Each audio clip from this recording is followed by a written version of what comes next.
and gentlemen. Welcome to the show. It's Movie Wire time. Oh, the Movie Wire. Bring the firing squad. Bill, Justin. Give the finger or laugh or smile. It's time to find out. No more waiting. So here we go. The Sultan of Cinema. The gumshoe of review. Here is Justin Henson. Let's start the show. Let's go. Welcome to the Movie Wire.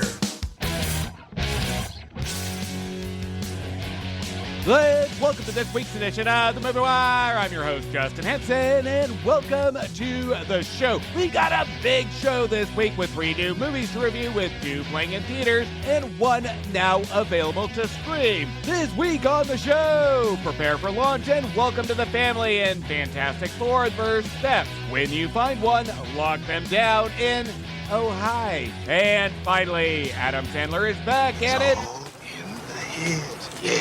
It's all in ears. It's all in ears. And the Netflix exclusive Happy Gilmore 2. We've got a lot to cover this week, so let's jump right in. Ready for my verdict? Let's get into it.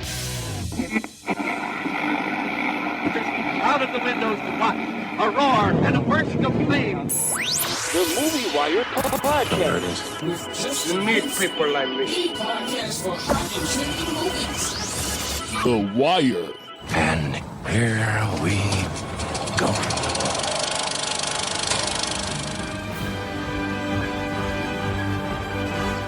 Forced to balance their roles as heroes with the strength of their family bond, the Fantastic Four must defend Earth from ravenous space god called Galactus and his rusty herald, Silver Surfer, in Marvel's The Fantastic Four: First Step, which, just a reminder, this will be a spoiler-free review.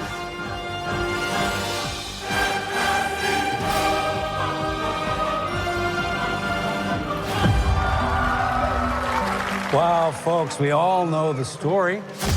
4 brave astronauts head up into space and come back forever changed. This car?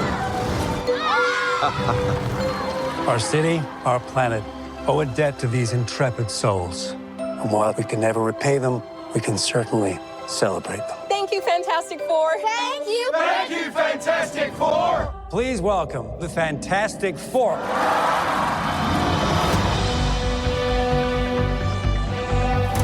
Herbie, how's that sauce looking? Okay. That is fantastic. You're late. What do you mean? What do you mean, what do I mean? You're late for dinner. Yes, we are. You late? I just said that. Are you pregnant? What? You're gonna be the best mom in the world. And you are gonna be the best dad. Just kidding. You are out of your depth. We are gonna be the best uncles ever. We can do this. Nothing is going to change.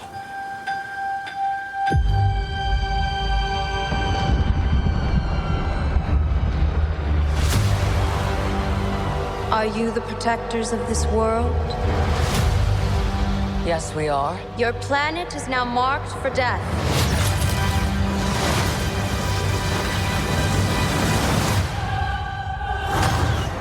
It's my fault. I stretched the bounds of space. And they hurt.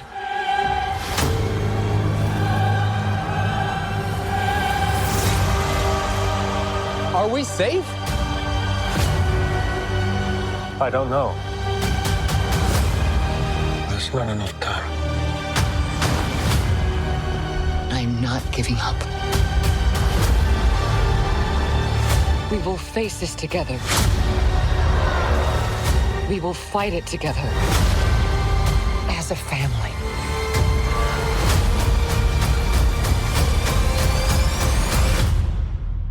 Has to be us.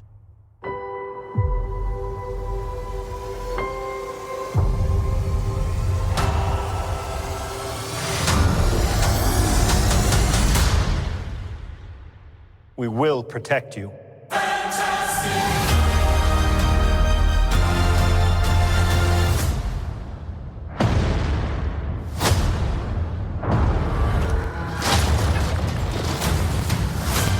It's become the summer of DC versus Marvel, with both movies releasing almost back-to-back, with Superman's historic odds in its favor versus the Fantastic Four's grim history starting all the way back to the original 1994 film.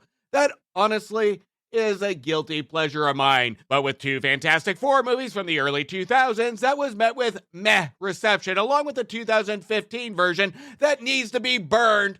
Fantastic Four First Steps, I guess, could be considered 5 times the charm. But at the same time, Thunderbolts gave me hope that Marvel would go back to more simplistic roots. And what a better way to go back to simplistic roots than have a setting that resonates more simplistic times. And that is the biggest star of the movie, the setting, with an amazing production design by Kazra Fanani, along with set director Amber Rose. That gives off a 50-60 vibe and literally takes us into a new world of high-end technology with simplistic set themes.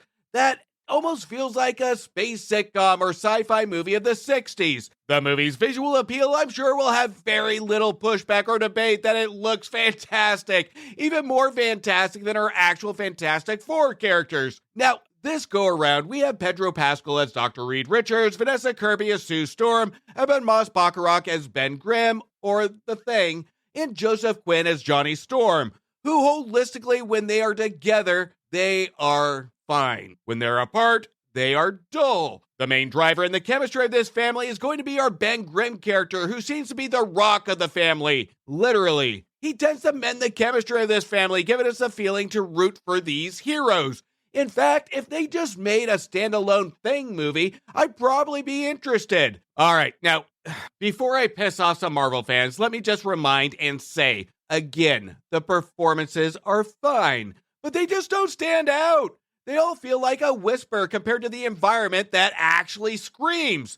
The moments that we feel a connection with our characters is when we have the added stakes of Sue Storm having a baby, and which did make me shed a tear in a couple moments that I will leave out to avoid spoilers. That again shows I didn't feel a connection to these characters outside the situational scenes. But with that said, here's where it didn't feel like a normal Marvel movie. And just like Thunderbolts, it created what feels like an independent world and story that feels simplistic, that anybody can walk in and just have a good time.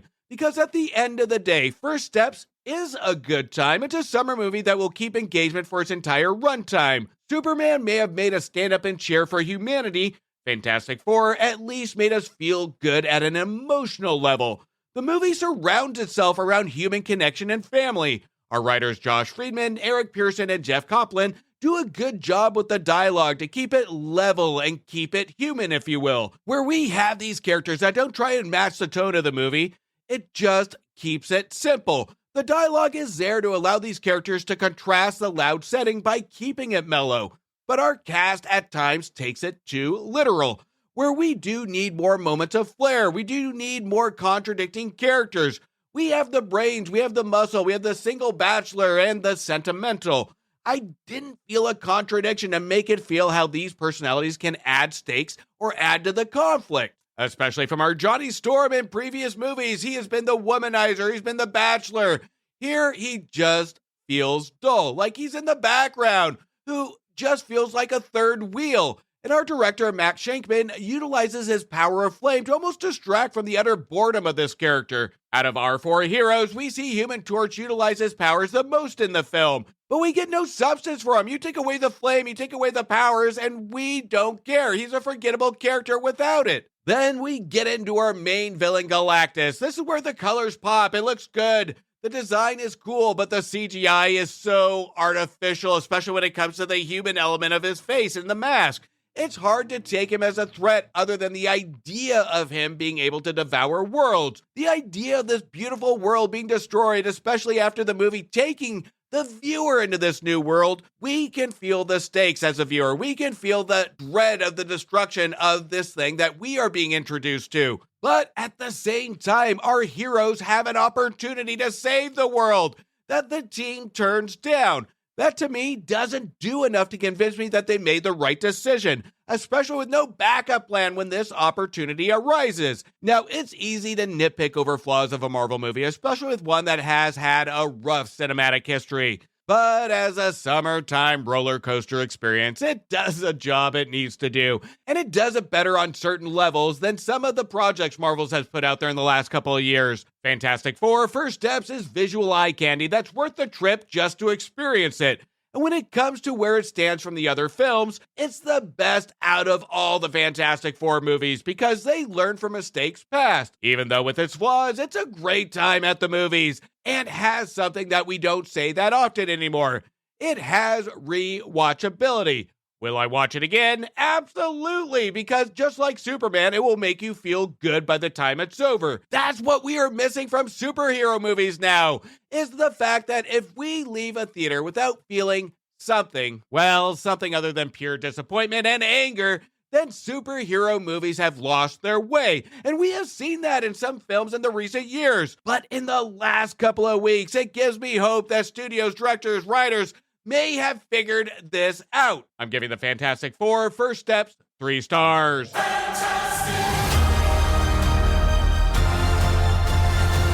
Let's all go to the lobby. Let's all go to the lobby. Now, before we get into the rest of the show, make sure you check out my reviews for movies that just became available to rent, buy, or stream now. Now available on video cassette. Time didn't heal anything, and 28 years later, that took the series into an emotional horror, receiving 3.5 stars. Every Life is a universe of its own, and the first 4-star review of the year, and the best movie of the year in The Life of Chuck, which received 4 stars. Hold On to Your Coconuts in a Disney remake that's familiar, but extends the heart in Lilo and Stitch that received 3 stars. Some people just want more in a romantic movie that tackles today's social status versus what love actually is in The Materialist, that received 3 stars. The ocean leaves no trace. His murder weapon has an appetite in dangerous animals that puts humans as the predator over sharks. My animal instincts couldn't help but give it 3 stars. The Bitch is back in Megan 2.0 that had a good premise, but the execution of what to do with the premise missed the mark, receiving 2.5 stars. Another live-action remake that changes absolutely nothing in How to Train Your Dragon. That if you like the original, just watch the fucking original, receiving 2 stars. When families unite, a new legacy begins in Karate Kid Legends that feels as entertaining as going to a random kids kung fu tournament, receiving 1.5 stars. And please don't go to a random kids kung fu tournament. That's just weird. If something gets in your way, flatten it, and Wes Anderson's The Finition Scheme. That is as Wes Anderson as it gets, but instead of relying on an ensemble, we rely on one character that becomes exhausting, receiving 2.5 stars. The past never stays buried. Pierce Brosnan and Samuel L. Jackson star in the western The Unholy Trinity, which should have been considered unholy with wasting such talent, receiving 2 stars. Be careful who you assemble the new Marvel movie, Thunderbolts, or New Avengers, whatever the fuck the title is, which is the best Marvel to come out in quite a while that goes back to simplistic roots, receiving 3 stars. From the world of John Wick comes just another John Wick film, just less entertaining and ballerina, that I would have been more entertained by going to the ballet, receiving 2 stars. Orphans in a New Home have to face the devil in Bring Her Back, which attacks emotions to an unsettling fear, receiving 3.5 stars. Then finally, a Japanese puppeteer's daughter gets caught up with criminals in a game of revenge in Tornado, which was a cinematic sightseeing tour in silence, receiving 2 stars. Make sure you check out those reviews of my previous episodes, and while you do, don't forget to hit follow or subscribe, and please don't forget to leave me a review on Apple Podcasts or Spotify. Now, before we get into the last set of reviews, there is a podcast that is my go-to each and every week, and that's with my good friend Dan over at Casting Views. Make sure you check Dan out from head to toe, and then check out his podcast. The link to his show will be in the description of this episode. But let's hear from Dan over at Casting Views now. Fancy taking a humorous trip down a random topic each week? You do? Well, you're in luck. Casting Views, presented by me, Dan, brings you just that. With topics from the world of technology, entertainment, and everyday life, there's bound to be a topic that's going to inform and amuse. Catch Casting Views every Sunday on all listening platforms now. After 29 years, Happy Gilmore is back, exclusively on Netflix. Great. Revisit Happy Gilmore's golf career after his winning the tour championship in Happy Gilmore 2.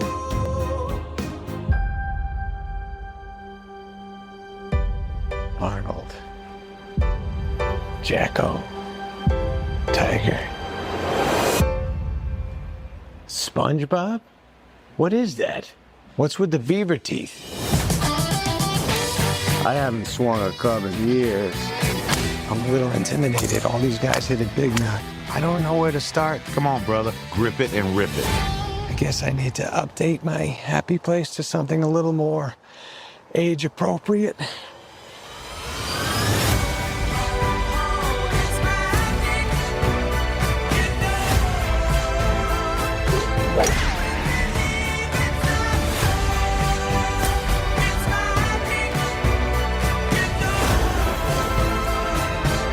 Mr. Gilmore? Holy shit. We're not done with golf. Let them see the happy I fell in love with. Let's go.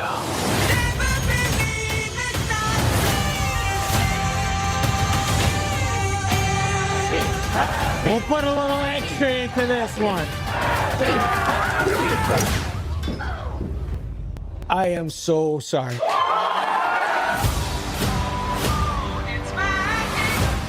Now, Happy Gilmore 2 is a movie that solely banks on nostalgia, and this one makes it up front and center. There's no shock treatment to this, and for some, that's enough, and for others, they may want more. This is what makes it perfect for streaming. Nobody is out anything, except for those that expect to laugh for an unorthodox runtime of almost 2 hours for an Adam Sandler comedy. What the fuck? 2 hours of Happy Gilmore. But even with me with streaming, I wanted more from Happy Gilmore 2. Just not in the fucking runtime, but in a comedy and from Sandler. And that's a lot to say about a movie of the Happy Gilmore caliber. And it goes to show that's what this movie proves, that entertainment value in comedy doesn't get better with age with Adam Sandler, especially when he's hooked under a Netflix contract, which I have said this in previous Netflix exclusive Adam Sandler movies, that Sandler is more reserved as he is aged. So here it is more prominent. We can see it more obvious. The movie dances around him with flashbacks, returning characters, or nods to returning characters. We don't get the young eccentric comedian that we had 30 years ago. And Sandler knows this. He's a smart guy. He was smart to be a writer on this project since he knows his limits. He knows his capabilities, along with longtime collaborating writer Tom Hurley. And since Sandler has matured in his comedy and age, the movie has to have situations and characters act funny around him to secure that fun factor, to build some sort of connection with the audience. And this doesn't always work. And it mostly doesn't work, especially when this movie is trying to stretch itself to the 2-hour runtime. But what it does do right is treating these moments as emotional moments to appease those that grew up with Happy Gilmore or Adam Sandler, to those that experience the original as an emotional nod as we get older instead of just humorous, which, let's be real, won't sit well with all viewers or all fans. But for me, I thought it was a sweet gesture, and I respected what Sandler's trying to do, is treat it as a passion project or a dedication to fans. And that is how we should really view this film. Does that mean Happy Gilmore 2 is a good movie? Absolutely fucking not. It's really not. But I can respect the emotional nostalgic elements it reaches for instead of comedic ones half the time. The movie's tone feels slower, it feels cheaper, and that's a lot to say given the low budget of the original. There's a darker, grimy tone to the new film that takes away from the fun factor of it, or to support the jokes it attempts to land. And this is a problem when it comes to attempting the balance of nostalgia of comedy with touches of emotion or sentiment, where the tone leans more to support emotion more than comedy and relies heavy on Sandler's delivery to give us that nostalgia or sentimental feeling. And all the other comedy are relied upon with the other characters, which the movie throws as many characters and situations as it can on the screen, crosses its fingers, and hope the hell it works. Sandler isn't the wild comedic buck shooting from the hips in his early films. Fatherhood has settled him, dramatic roles have grown him, life has matured him, where we can feel more the nostalgic flair from him doing this movie on an emotional level than we do an effective flair of nostalgia for the audience at times. And even though 30 years later I don't get the same comedic feel of the second film, I'm okay with that. passion projects for actors that want to relive and elevate a time from their past that was a foundation of their success. For example, a memorable scene of the first film of him fighting Bob Barker. We remember that scene, and I'm sure he does, working with Bob Barker. We can feel this as almost a cinematic midlife crisis that I can understand Sandler's intent. I can't fault him for that. There is a level of relatability I have with Sandler on his target on what this movie wanted to be. And that doesn't mean it all works, because holistically it doesn't. So the sentimental me and the element to me loves what Sandler's intent is and loves that he's trying to do this as a passion project, if I were to assume, especially with the history evolving his family into his movies, which we can watch Sandler's maturity grow from his films, where it was all about involving his friends in his earlier projects when he was younger to now a family man involving his wife and kids into his films. In the beginning, we can tell Sandler went all in on ambition and comedic style as a young actor. He went all in to prove himself and create a character in his movies and create a persona of himself that would be his style, if you will. But as he aged and viewers and audiences got to see him in serious roles, he became a family man. We saw a turn with him, and that was on full display here with Happy Gilmore 2. This film doesn't bring back the man we all saw from the original, but rather a man that has grown. And that's the biggest takeaway. A man that is still flawed, but recognizes it and wants to do better for his family. Sandler puts passion and himself into the character of Happy in this go-around. And that's where it's hard for me to look and be engulfed into the comedy aspect, because Sandler's intent is introduced early on in the movie. And it's hard for me to look beyond the sentiment versus fun factor. After watching Happy Gilmore 2, it made me think that this is a prime example that Sandler recognizes his range, he recognizes his limits at this part of his life. And this is where we need two things from Adam Sandler. First and foremost, he needs to break this damn contract with Netflix to just pump out horrible Sandler movies like Herbie Halloween.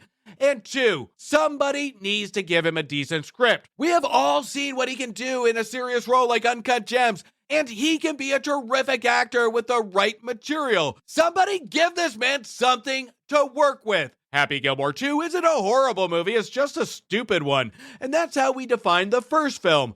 But this one attempts a more serious note of sentiment and heart. This one will divide most. The fact we all can recognize that this is going to be a Happy Gilmore sequel. We know what we're going to get. We know what to expect or watch, especially if it's direct to streaming on Netflix. But it all levels down to what your expectation of how many laughs, how much Sandler, and will it take us down nostalgia road? I have to go down the middle of the road here, because I like the ideas, I like the nods, but throwing characters and situations at the screen at rapid fire without thought put into it didn't bring back feelings of fun and laughter for me. So for that, I'm giving Happy Gilmore 2 2 stars. The price is wrong, bitch. Iris and Isaac's first romantic weekend goes into chaos in the most unexpected way in the new movie, Oh, Hi.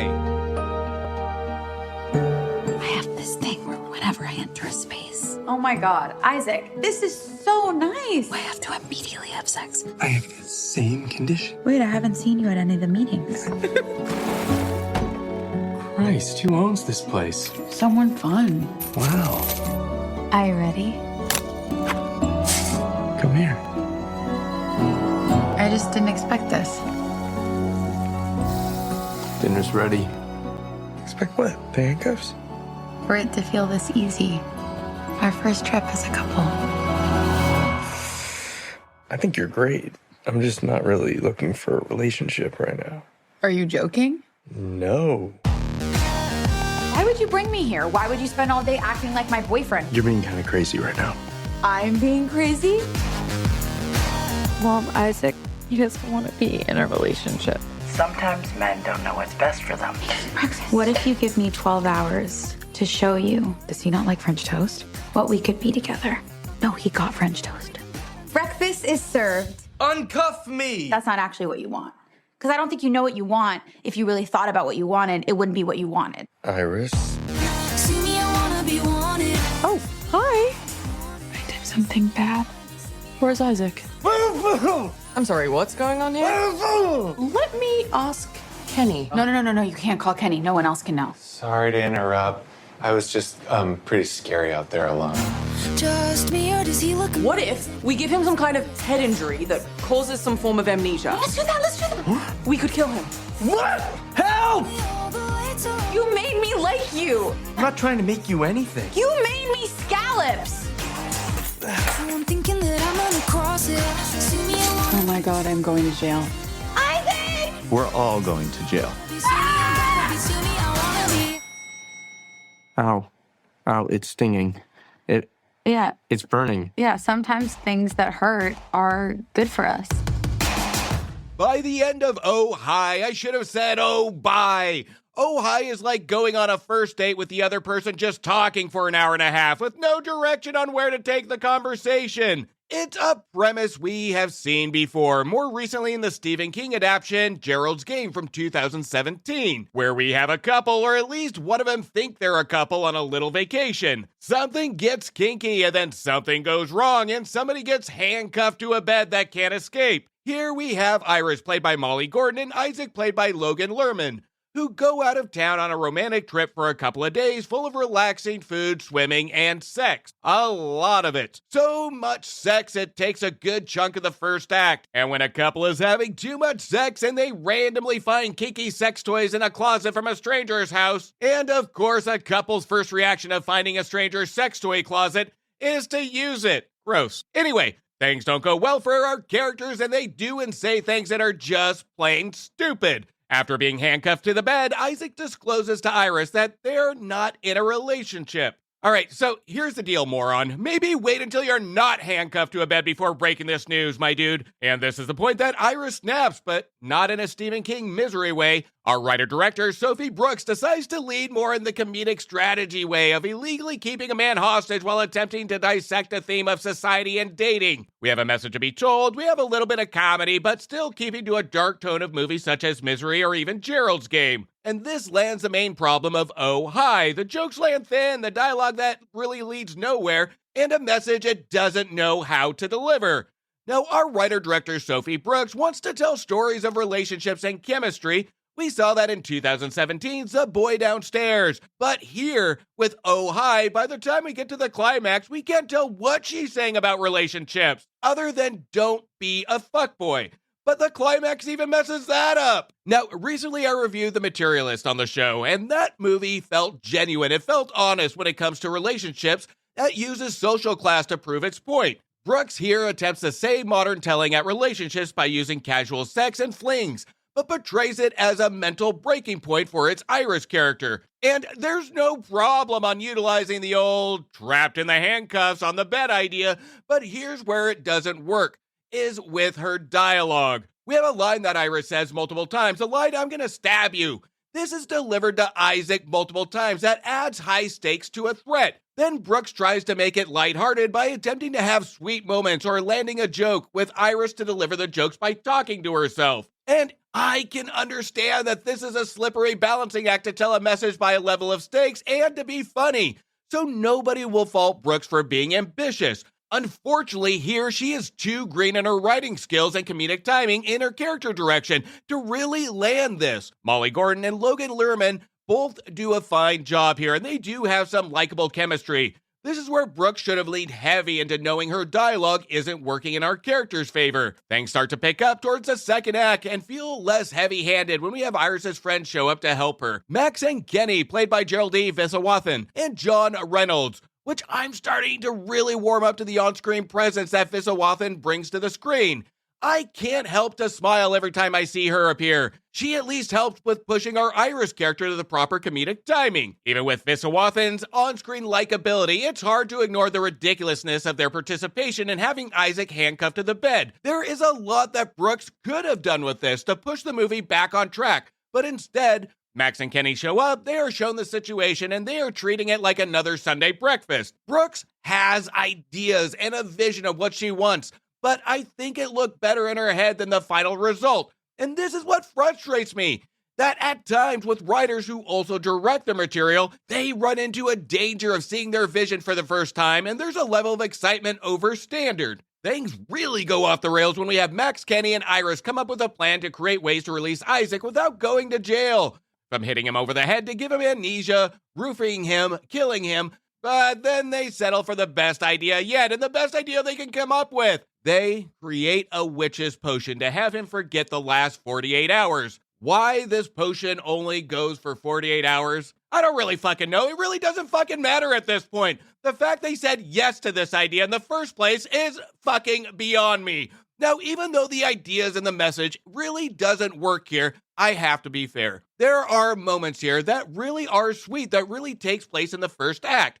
The build to Isaac and Iris's relationship works great. The dialogue flows. Brooke shows she can do a great job on the conversational pieces of couple that feel natural. But again, this is in the first act of the movie. The first act really gave me high hopes for what this movie could be, especially with a small comedic part involving David Cross as Steven, who randomly appears in some truly funny moments.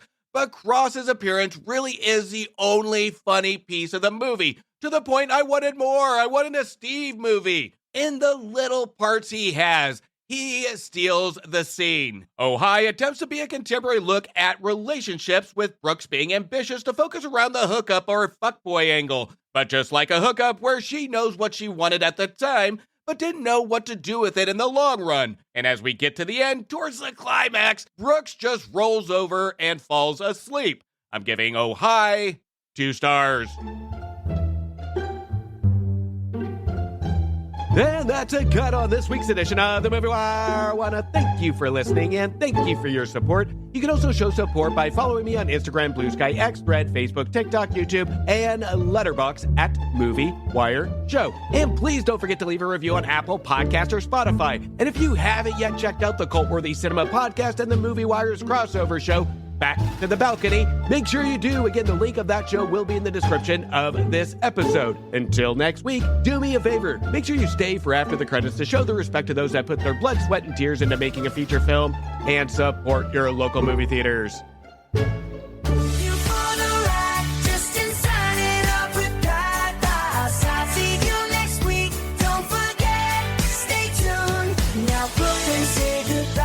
Thank you for bringing me to the movies. Let the credits roll.